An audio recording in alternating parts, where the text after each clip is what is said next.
Have you ever considered that you might be living someone else's life, as if you're part of a script written not by you, but by your parents, teachers, friends, or society at large?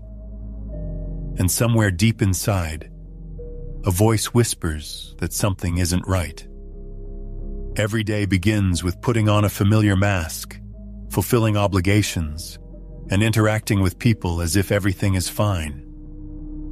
But in a moment of quiet, a question arises that you can't escape. Who am I really? According to Jung, this feeling of disconnection is not accidental. It's a symptom of a deep-seated problem that few dare to confront. Most people spend their lives without truly knowing their authentic selves, confined by social roles, fabricated identities, and imposed expectations. And what's most unfortunate is that they believe this is all there is, dying without ever truly knowing their soul. But here's a thought-provoking question. Is this happening to you too? What you call yourself might not be you at all. Your personality, desires, beliefs, how much of it is genuinely yours, and how much has been imposed from the outside. From early childhood, we are taught to conform, to be acceptable, to hide certain aspects of ourselves to be loved. We create a mask, or, as Jung called it, a persona, a social disguise used for self-protection. However, the longer we wear this mask, the further we drift from our true self. At some point, this mask becomes the only thing left of us. Jung warned that living disconnected from your true essence comes at a cost, a price paid in suffering, dissatisfaction, and a constant feeling that something is missing. Have you ever felt that despite all your achievements, there remains a certain emptiness, as if something important is always just out of reach?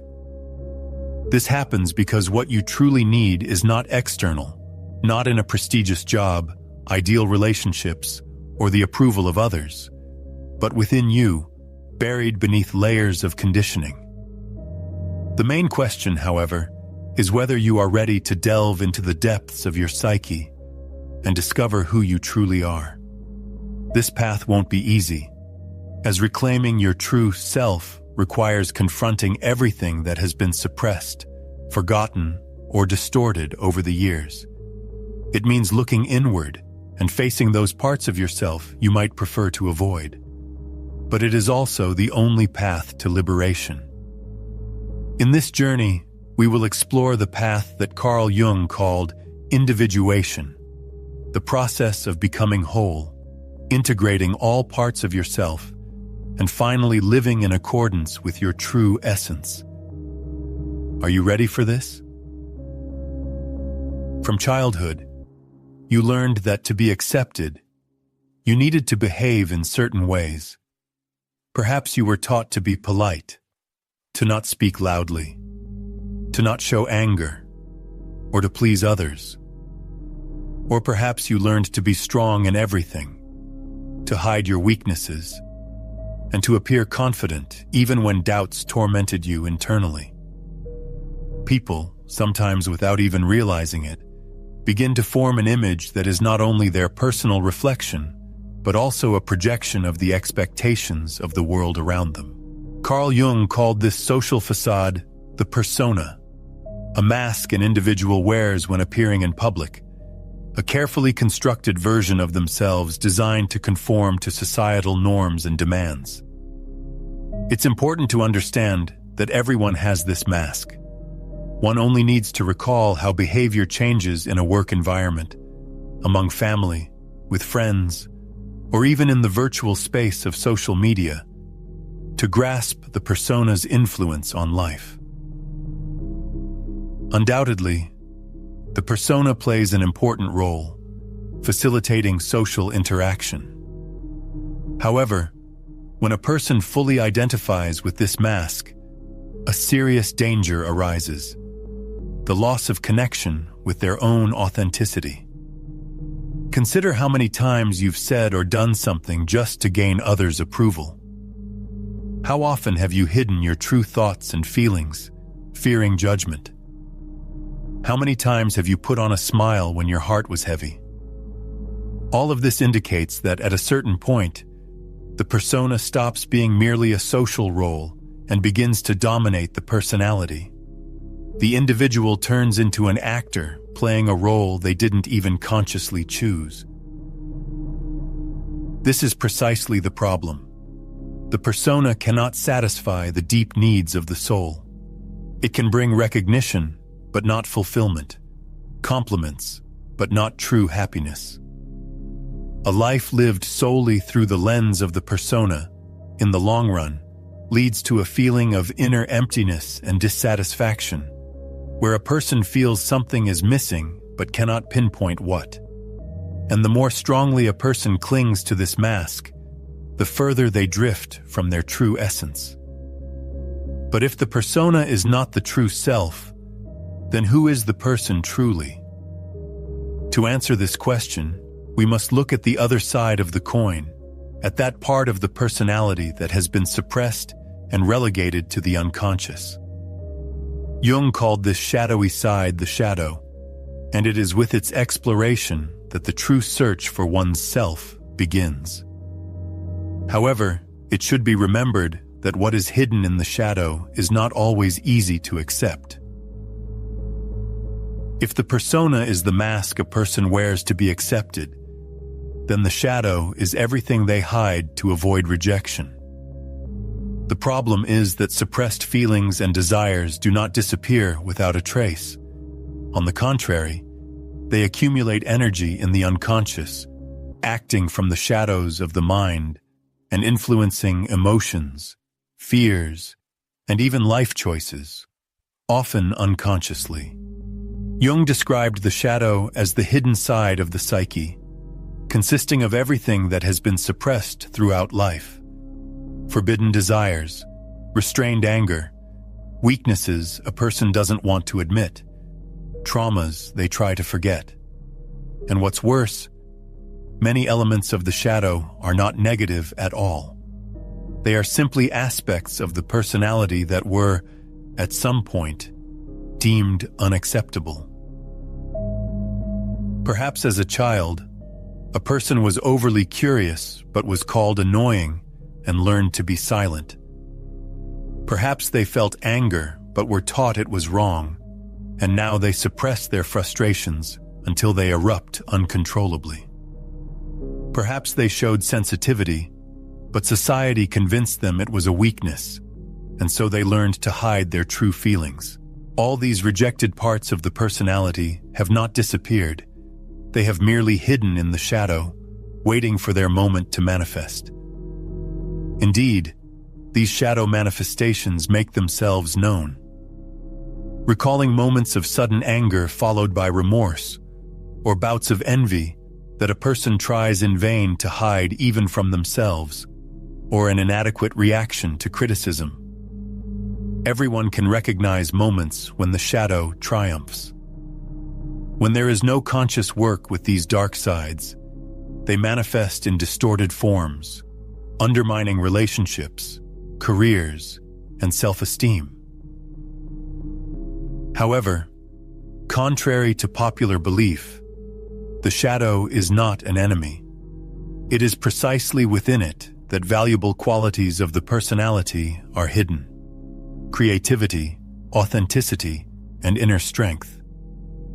Achieving wholeness is impossible without integrating this part of oneself, which requires the courage to look inward instead of fleeing. So, how does one confront what has been suppressed for so long? How does one bring the shadow into the light without letting it consume them? The key to the answer lies in a central concept of Jungian psychology: the self, the true I. This is the aspect we are about to explore. If the persona is the mask, and the shadow is all the suppressed aspects, then the self is what lies hidden behind these layers. It is the totality of the psyche, the harmonious unity of one's true essence and the image presented to the world. Jung believed that the purpose of life is not to follow society's prescribed paths, but to achieve wholeness, to reveal one's true self and live in accordance with it. He called this process of self-knowledge and integration individuation. Achieving the self is not accidental, not a magical revelation. The self does not reveal itself to those who are unwilling to face the truth. It requires an active search, demanding a deep dive inward, a confrontation with what one has learned to hide, and a reconciliation between true desires and the limitations imposed by the external world. The main obstacle on the path to the true self is fear. The fear of losing the identity created over years, of realizing that many choices were made unwillingly, of confronting aspects of the personality that have been denied for so long. It is this fear that prevents many from seeking the self, making them cling to the persona, pretending to be someone they are not, while the shadow covertly undermines their chances for happiness. However, when the process of integrating the shadow begins and the necessity of wearing masks is questioned, something amazing happens. A sense of freedom, previously unknown, emerges. The need to pretend and please everyone falls away. One begins to act more authentically, making decisions based on their own convictions, not on the expectations of others. And what's most interesting, the closer one gets to oneself, the more meaning life acquires. Anxieties and disappointments that seemed inexplicable before now have roots. It becomes clear why certain scenarios repeat, why some situations have such a strong impact, why certain relationships don't work out. One begins to realize that throughout life, something inside was trying to show the way, but they were too busy trying to conform to hear that inner voice. However, it's important to emphasize that self-knowledge cannot be achieved in isolation from the world. There's a critically important aspect of this process that is often overlooked: the unconscious and the archetypes that shape our thoughts, feelings, and actions. Without understanding these hidden forces, it's impossible to fully comprehend one's personality. And this is the question that will be explored next. The human mind is not limited to what we see and are aware of. A significant part of our psyche is hidden, influencing us at a deep and invisible level. Jung argued that to achieve the true self, it's not enough to analyze rational thoughts and daily decisions. One must delve into the depths of the unconscious, where patterns defining our identity are hidden. But what lies within this unconscious? Beyond the shadow, suppressed memories, and unacknowledged desires, there is something more fundamental: archetypes. Jung discovered that the human psyche is not a blank slate. We are born with universal mental structures, patterns of thought, behavior, and emotion common to all people, regardless of culture or time. This is the collective unconscious, from which archetypes emerge, primordial images that influence our perception of the world and ourselves. An inexplicable attraction to certain stories, myths, or symbols indicates the action of archetypes within us. They manifest in fairy tales, films, religious teachings, and, most importantly, in our dreams and behavior. For example, the hero archetype appears in almost all cultures, symbolizing someone who faces challenges, overcomes obstacles, and strives for transformation. There are also the archetypes of the sage, symbolizing knowledge and self-reflection, the rebel, challenging rules and questioning the system, and the caregiver, dedicating themselves to protecting and serving others. It's important to note that we don't choose which archetypes influence our lives. They operate within us regardless of our consciousness. The problem arises when a person identifies only with one archetype, ignoring the others. For example, if a person sees themselves only as the hero, they may feel obligated to always be strong, not allowing for weakness and vulnerability.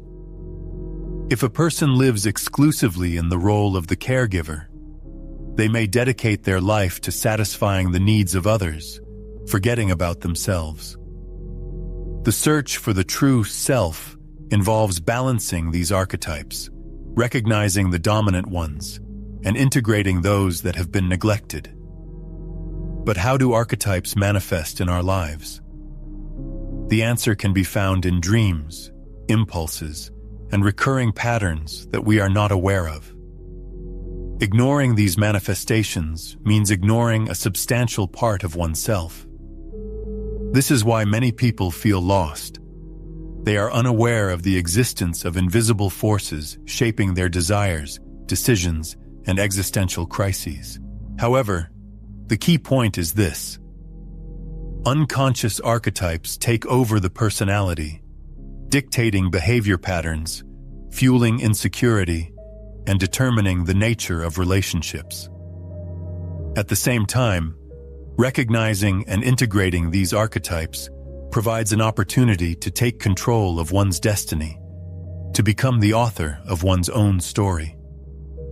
This is what distinguishes people who have found their true self from those who are doomed to endlessly repeat automatic reactions. But what happens if this knowledge is neglected? What fate awaits a person who avoids encountering the unconscious, resists the process of individuation, and prefers to live in a world of masks and illusions? The answer lies in the psychological suffering that afflicts those who run from themselves. This is the danger of rejecting the individual path, which is worth exploring in more detail. What happens to those who, throughout their lives, avoid self-knowledge, ignore their shadow, remain trapped by the persona, and refuse to acknowledge the influence of archetypes on their destiny? Carl Jung asserted that avoiding the process of individuation does not bring security. On the contrary, it condemns a person to a fragmented existence, full of anxieties, disappointments, and an inner emptiness that cannot be filled by external factors. Many are convinced that adhering to societal norms and conforming to others' expectations guarantees a peaceful life. However, this peace turns out to be merely an illusion. Sooner or later, problems arise. They may manifest as sudden emotional crises, a feeling of dissatisfaction even amidst apparent well-being, or in the form of psychosomatic illnesses. The body and mind always signal that a person has deviated from their true path. Non-individuation can also manifest in destructive behavior patterns. Have you noticed how some people repeatedly make the same mistakes, enter destructive relationships, sabotage their own successes, or live in a state of constant dissatisfaction? This happens because, without working with their inner world, a person becomes a hostage to their own unconscious, which finds ways to express itself, even through suffering. Another common sign of non-individuation is the feeling that a person is merely existing, rather than living a full life. This manifests as monotony, a lack of purpose, and a sense of drifting aimlessly.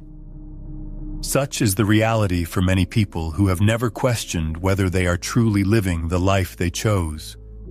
They follow inherited patterns, imposed beliefs, and external expectations, without stopping to ask themselves, does this truly make me happy?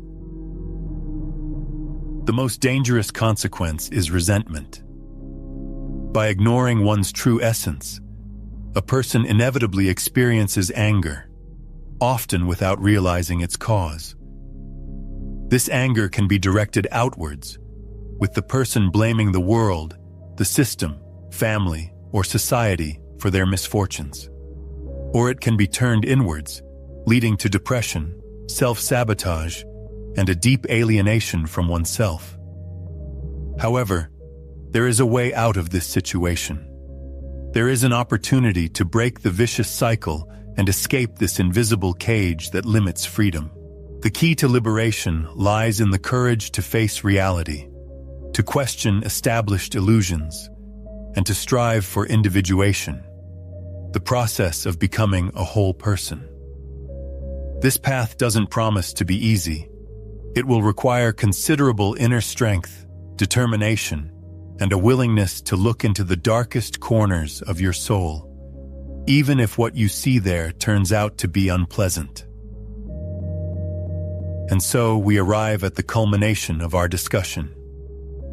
What does it mean in practice to be yourself? What does life feel like without false masks, without constantly suppressing true feelings, and without fear of others' judgment? What happens when a person truly finds their authentic self? Let's explore this question in the final part of our reflection. Finding your authentic self is not a final destination, but rather a continuous process of self-discovery and growth. It's not an instant transformation where one morning you wake up and suddenly know exactly who you are. It's a lifelong journey, a path of discoveries, deconstructing old beliefs and reconstructing a new identity, confronting inner shadows, and liberating yourself from the masks imposed by society or your own fears. It must be acknowledged that few choose this path. Most people prefer the comfort and security of conforming to accepted norms. They cling to their personas, social roles, and masks, fearing that without them, they will be rejected and unaccepted. They avoid looking into their shadows, the dark sides of their personality, because they are afraid to discover something unsightly and frightening there. They ignore archetypes, the universal patterns of behavior that guide their lives, because they don't want to admit that they don't control their destiny as much as they'd like to believe. But this fear comes at a high price, an empty and meaningless existence, devoid of authenticity, depth, and true meaning. Jung taught us that true freedom lies not in adapting to the expectations of others, but in becoming who we truly are. This means accepting your wholeness, both your strengths and weaknesses, both your light and your darkness. It means taking control of your life, rather than being a puppet of circumstances, culture, and the expectations of other people. It means refusing the role of a dutiful performer of someone else's will and becoming the author of your own unique story. But this path requires considerable courage. The courage to let go of the illusions that seemed so convenient and safe for so long. The courage to face your fears and insecurities. The willingness to admit that you might not be who you always thought you were. And that's okay, because now you have the opportunity to become someone much greater, much more authentic and alive. Therefore, I ask you, are you ready to accept this challenge? Are you ready to question the stories you've been told about who you are? To confront those parts of yourself that have been suppressed and forgotten, to finally begin living in accordance with your true essence?